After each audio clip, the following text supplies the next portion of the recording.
Wendy, you got a home inspection. Can you just give us a little background though? I want to know what this briefly, what is it, a lease purchase or what kind of deal? It's a sub to owner financing deal. Okay, how much, what's the price range of this house?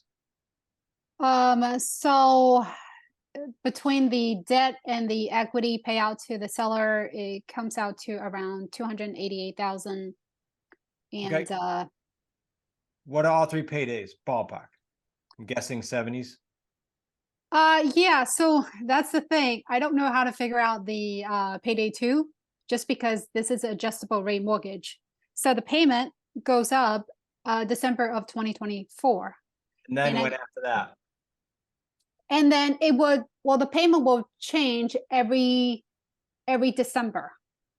So they would redo the monthly, they will redo the mortgage payment once a year. Okay, so it's yearly. Okay. You know your cap, right? My cap. Yes, she Like does. each year they can only go up knows it. so much. She knows it. Oh, yeah, yeah. It's like 2 3/4 above is the max. Okay.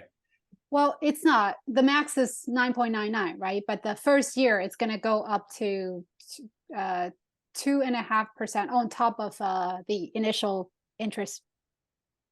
Yeah, that's Okay. what he's asking. What's the max? It can't go up to 9% the first year. That's No. what he's saying. Or 9.9. Right, right. Yeah. Oh, okay. So whatever 2024 is figured on that. Remember, these payday twos are just guesstimates, guys, because your mortgage is going, principal proportion is going up, up, up, up, up. Anyway, we always just say what ballpark for the two. Mhm. Yeah. Anyway, the reason I was asking that is I could tell by the sales price, if it only goes 3 to 5 years, it doesn't go 20 for a sub two, that I know roughly where you're going to be. Okay. So with that as a backdrop, tell us about the home inspection. You're the high points of the bad. Yeah, so there's some I haven't looked through it, but I had a brief call with the inspectors. He told me that there are some safety concerns. It's got a 2-bedroom apartment above the garage, and he said something about they're not fire rated, something about something's not fire rated. So I guess in case there's a fire in the garage, they want at least 20 minutes for the fire to go into the main living quarter of the house. Okay. So but his suggestion is what? It's a ceiling or a door, probably, right? Probably That I don't know. He just told me the problem and didn't tell me how to fix it. Okay. But I sent you the report. I haven't got a chance to read the report yet, but that's what he told me. Okay, so what you should do is, here's a suggestion for everyone too, by the way. If you get with Sue on Slack, Sue works for me and Nick, if you guys are new, on all our deals. When she gets a home inspection like that, we want to know the high points, so she goes through and picks them out. So she could walk through it with you and tell you what she picks out for us. And then you just give us a 1-page Word doc to me, Brian, and Steve, and you go, here's the high points, guys. Sue knows exactly what we want to see. So have Sue go through the I will report. help you. Yep. Oh, okay. Yep. Okay. I'll show you what she looks for. There's a training there for you. Then, like, a home inspector they have to do their job. They're going to point that stuff out. But if it's like, I'm making this up now, if it's put this fire rated door in, do that, like there's 5 or 6 months, there's no big deal.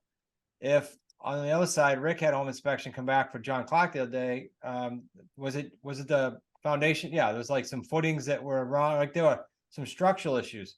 Different conversation with the seller. Then there's a couple items. You're going to negotiate either way, but different conversation. Okay. Yeah. The inspector told me it's structurally sound, so there's no structure issues. Here's what okay, for everyone's sake, I want to know that, and I want to know electrical because I don't want to deal with a fire.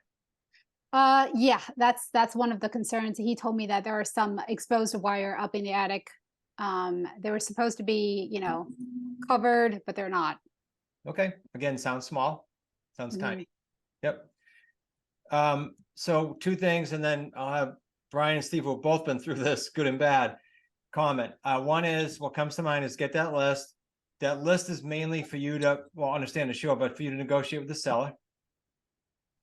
Because especially if there's something in there that they didn't disclose, or that doesn't meet the eye, like you wouldn't go in the attic normally, your house, so you got to go, hey, I wouldn't have known about that. If it's like stuff that you would have walked through and seen, it's hard to negotiate that. And then 2, you're going to pass most of this on to the seller, buyer, unless it's major anyway, or you decide to fix a little nitpick things. I don't know, but let's see it. Okay. No. Brian and Steve, did I miss, like, just generally speaking, you guys, anything else? I mean, yeah, it's one thing I would ask, because every state is different. Make sure there's no requirements for a rental license in that city and or county. Because if there is, you're gonna have to get all that shit fixed. Believe in your area, there might be actually, Wendy, this is a good point. You Mm-hmm. guys, all of your properties in every state, check if there's a rental license needed. And all you do is call the city. Call the city. Mhm. Hey, I'm buying a property. I'm gonna rent it out. Do you guys have, what are your requirements?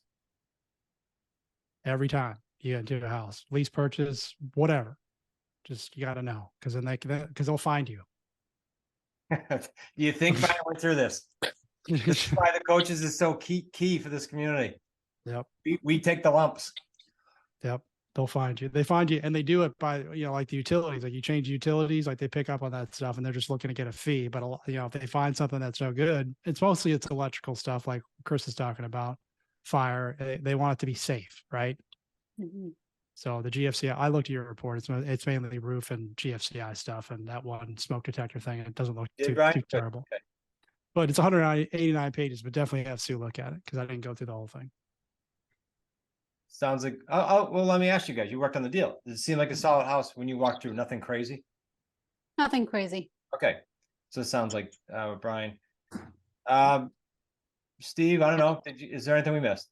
Brian's Yeah, got, I mean, in addition, I guess, and I agree with everything everyone said. I've always on houses that was this a sub 2? yeah. Okay. So just remember too, outside of that, your buyers have to have their own inspections as well if they choose to know what they're buying. And I usually put it on the market first, unless there was like major health hazard stuff that I was aware of, like black mold or exposed asbestos. I usually just threw it right back in the market. The 2 houses that I sold that were wicked ugly, were sold the fastest too. And they had inspections and they knew what they were buying. Also had the skill set to fix these things. So just, keep that in mind as well. Don't get scared out of this deal because of an inspection. Inspections are supposed to scare everybody. That's the whole point of them. So it's really just Brian's issue, Wendy. Mhm. Yeah. Okay.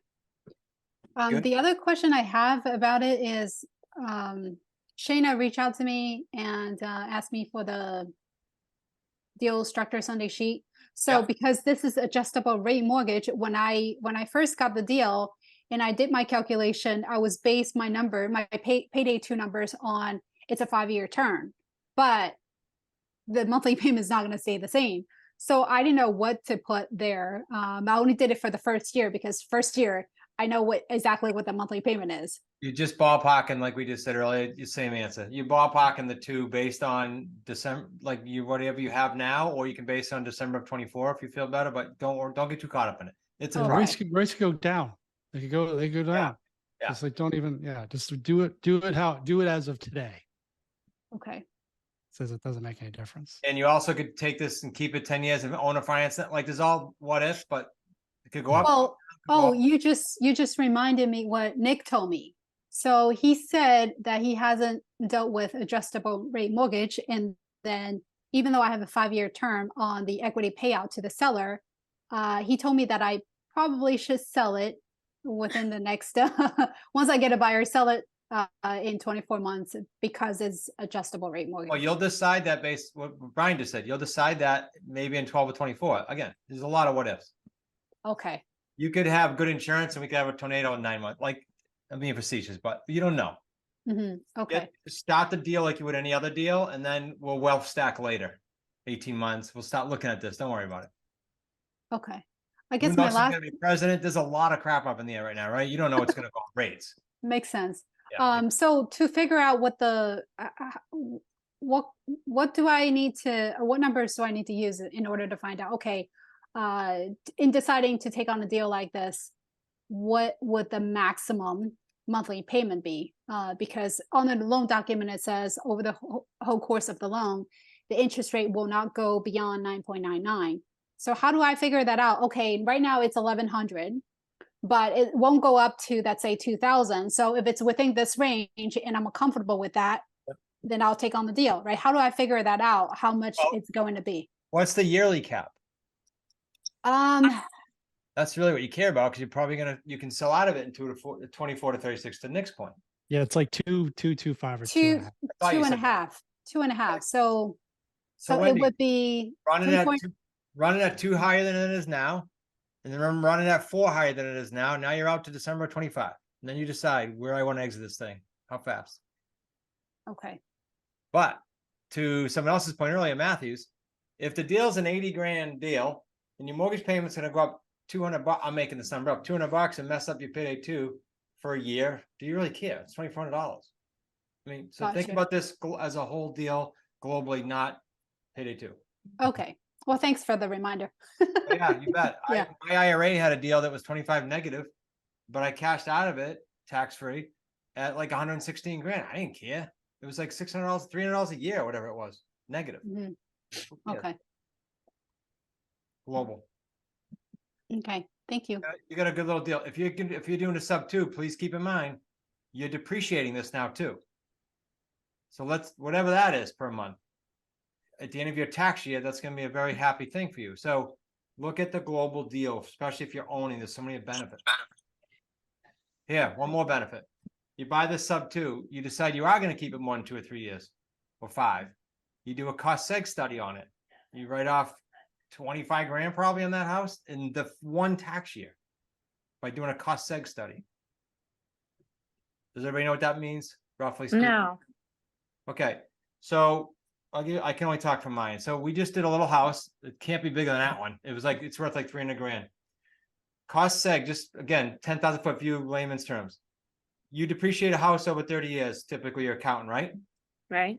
Okay, a cost seg segregates certain items. They're not going to have a 30-year life. Your boiler is not going to last 30 years, for example. So they're going to accelerate that depreciation. You're going to write off more now. So in a cost seg study, it cost us about, I want to say it's like $2,900 or $3,200 to get the study done. In every single family house we give them to do, the tax write-off for this year that you do it in, I just gave her 4 more for this year, is anywhere between 24 to 45 grand. My building was 70 something grand. You write it off that year. You know what that does to your tax that year? You're probably going to get a refund. Or you're going to, if you made a crap load of money, you're going to mitigate your taxes. Does that So make you- sense, you guys? Yeah. So you do that study once every year? No, you do it on, you do it on a house that you think you're going to keep for like, my accountant said 5 years, but you decide, meaning if you write it all off now, and then you sell it next year, not a good idea, because now you depreciated that thing down. Now you're going to get taxed next year on it. Okay. It doesn't make sense. So we look at the ones we're keeping. We just gave Sue 4 more that we know we're keeping for at least 3, 4, 5 years, probably longer. Now, here's an example, guys. I did not plan on selling this building. I showed you at QLS how we sold it. It was very profitable. But guess what? I thought I was keeping it forever. I was. So I did a cost seg on it. It was a total waste of money. I could have flushed it down the toilet. But I didn't know I was going to sell it. So I got it done. It was all set. And then we sold it. I'm like, oh, I was stupid. But so be it. It was 30-something hundred bucks. So that's on properties you're gonna keep, not ones you're gonna do owner finance on. When you say owner finance, how you bought it? No, I mean, if you have a buyer that you're going to change over to an owner finance situation where you're financing the buyer, that's Yeah, not. if you're getting rid of title, you sold it. Okay, Yeah. Huge tax advantage, guys. So that's sort of write it down for your wealth stacking later on. They do it all the time in commercial. It's the commercial guys do. And then not to spend a lot of time, we got to move on to Sean. But the other thing we just learned about at the event via Adam Carroll is that we could go to that seller and ask her to recast the loan. Yes.